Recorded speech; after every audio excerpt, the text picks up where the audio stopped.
கருமாரியம்மன். கருமாரி என்று அழைக்கப்படும் இவர் பெரியம்மை, ஆரோக்கியம், சிகிச்சைக்கான இந்து தெய்வம் ஆவார். இவர் இந்து தெய்வமான பார்வதியின் ஒரு அம்சமாகவும் மாரியம்மன் ரேணுகா தெய்வத்தின் மற்றொரு வடிவமாகவும் உள்ளார். இவர் முதன்மையான தென்னிந்தியாவின் கிராமங்களில் வழிபடப்படுகிறார். உதாரணமாக திருவேற்காடு இவருடைய வசிப்பிடமாக நம்பப்படுகிறது. அதிபதி பெரியம்மை, ஆரோக்கியம், நோய் தீர்க்கும் தெய்வம், திருவேற்காடு தெய்வம். வேறு பெயர்கள்: கருமாரி, ஆதிபராசக்தி, ரேணுகா மாரியம்மன், ரேணுகாம்பாள், பிரம்மரம்பா, மாரியம்மா, அம்பிகை, ஜெகன்மாதா, சர்வேஸ்வரி, திருவார்வேற்காடு அம்மன், ஈஸ்வரி. வகை: பார்வதி மாரியம்மன். இடம்: திருவேற்காடு. ஆயுதம்: திரிசூலம், கடம், கபாலம், உடுக்கை. துணை: சிவன். சகோதரன், சகோதரி: கிருஷ்ணன் சகோதரர், பலராமன் சகோதரர், சுபத்திரை தங்கை. விழாக்கள்: நவராத்திரி நோன்பு, ஆடி திருவிழா, தமிழ் மாதங்கள். கருமாரியம்மன் பொதுவாக தென்னிந்தியாவை சேர்ந்த இந்துக்களாலும் சிங்கப்பூர், மலேசியா, இலங்கை, ஆப்பிரிக்கா, ஆஸ்திரேலியாவை சேர்ந்த இந்துக்களாலும் வழிபடப்படுகிறார். சில இந்துக்கள் பங்குனி ஆடி திருவிழா, நவராத்திரி பண்டிகைகளை கருமாரியம்மனை கௌரவிக்கும் வகையில் கொண்டாடுகிறார்கள்.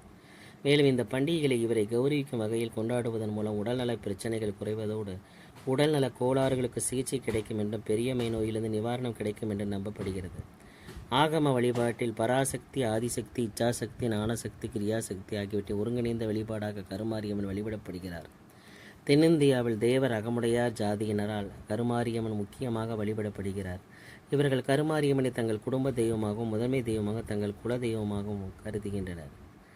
உருவவியல்: கருமாரியம்மன் பொதுவாக நீள்வட்ட வடிவ முகத்துடன், நீளமான நகைகள், பெரிய மலர் மாலையுடன், சிவப்பு நிற ஆடை அணிந்து ஒரு அழகான இளம்பெண்ணாக சித்தரிக்கப்படுகிறார். மேலும் 4 கைகளுடன் சித்தரிக்கப்படுகிறார். இத்தெய்வத்தின் தலைக்கு பின்னால் நெருப்பு சுரர்கள் சித்தரிக்கப்பட்டுள்ளனர். இது சூரிய கடவுள் தெய்வத்தை மதிக்கிறார் என்பதை குறிக்கிறது.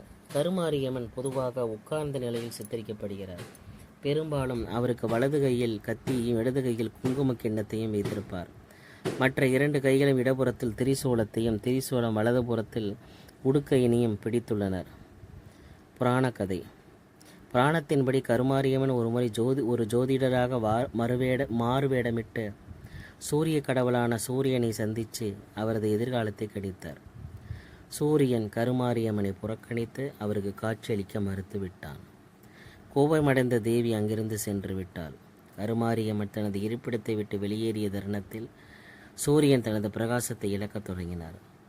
விரைவில் அவர் ஒரு பெரிய நிலக்கரியாக மாற்றப்பட்டார்.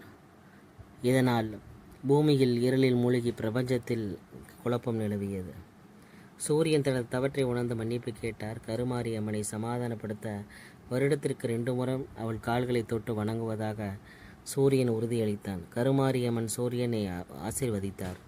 அவர் இழந்த பிரகாசத்தை மீண்டும் பெற்றார். இன்றும் சூரிய கதிர்கள் திருவேற்காட்டில் உள்ள கருமாரியம்மன் பாதங்களில் நேரடியாக விழுகின்றன. இந்த நிகழ்வு நாட்காட்டி மாதங்களில் பங்குனி, மார்ச், ஏப்ரல், புரட்டாசி, செப்டம்பர், அக்டோபர் மாதங்களில் நிகழ்கிறது. கோவில்கள்: இந்தியாவில் திருவேற்காடு கருமாரியம்மன் கோயில் கருமாரியம்மனின் முக்கிய கோயிலாகும். ஒவ்வொரு ஞாயிற்றுக்கிழமையும் கருமாரி தினமாக கொண்டாடப்படுகிறது. வருடத்திற்கு 2 முறை தெய்வத்தின் உருவத்தின் தலையில் சூரிய கதிர்கள் விழும் இடத்தை பின்பற்றுபவர்கள் அவதானிக்கலாம். கருமாரியம்மன் சன்னதி மரத்தால் ஆனது. அருள்மிகு தேவி கருமாரியம்மன் கோவில் இரண்டம் படைவீடு, திருவில்லஞ்சை பக்கம். ஆவடி காஷ்யப மகரிஷிக்கு தரிசனம் கொடுத்த ஆதிதேவி என்ற தேவி விமர்சிக்கப்படுகிறார். அருள்மிகு தேவி கருமாரியம்மன் கோவில் ஒயிட்ஃபீல்டு, பெங்களூர். கருமாரியம்மன் கோவில் ராகவேந்திரா.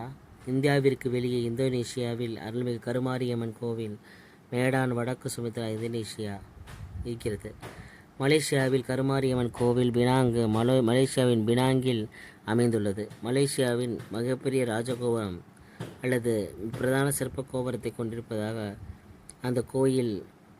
இதனால் இந்த கோயில் புகழ் பெற்றது. இதன் உயரம் 72 அடிகள் 22 மீட்டர்.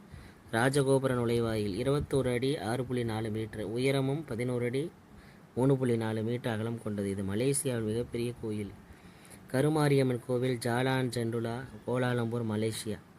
சிங்கப்பூர் அமைந்துள்ள அருள்மிகு மாரியம்மன் கோயில். இந்த கோயில் மாரியம்மன் மற்றும் கருமாரியம்மனுக்கு அர்ப்பணிக்கப்பட்டுள்ளது.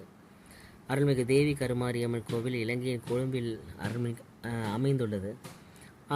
தென்னாப்பிரிக்காவின் ஜோன்ஸ்பர்க்கில் அருள்மிகு தேவி கருமாரியம்மன், அருள்மிகு தேவி கருமாரியம்மன் திருக்கோயில் அமைந்துள்ளது. இத்துடன் தேவி கருமாரியம்மன் கதை முடிவடைந்தது.